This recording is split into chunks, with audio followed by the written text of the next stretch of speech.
Ben d'abord, permettez-moi de vous le dire, je ne suis pas là pour répliquer à mon homologue. C'est quelqu'un avec qui j'ai de bonnes relations, je saurais comment passer le message autrement.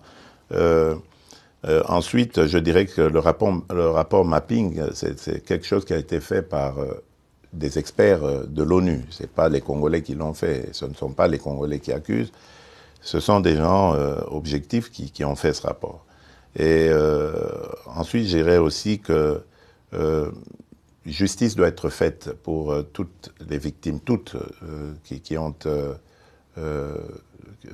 qui sont tombées, qui ont été arrachées à la vie au Congo et ailleurs dans la région.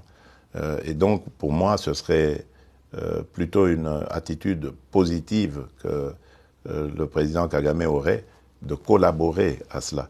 Parce qu'à ce stade, il n'y a pas encore de condamnation. Donc il faut se mettre au service de la justice.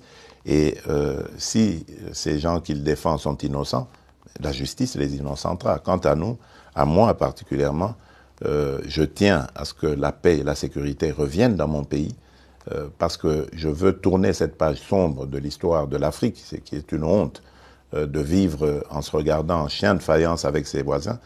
Je veux la paix pour mon peuple, mais pour les peuples voisins aussi, que nos pays se tournent vers leur développement plutôt que de se faire inutilement la guerre. Demain, lorsque cette paix sera une réalité, nous allons ouvrir ces pages aussi sombres avec la justice congolaise et voir dans quelle mesure nous pourrons régler les méfaits du passé par une justice transitionnelle ou par une justice pénale, enfin, peu importe.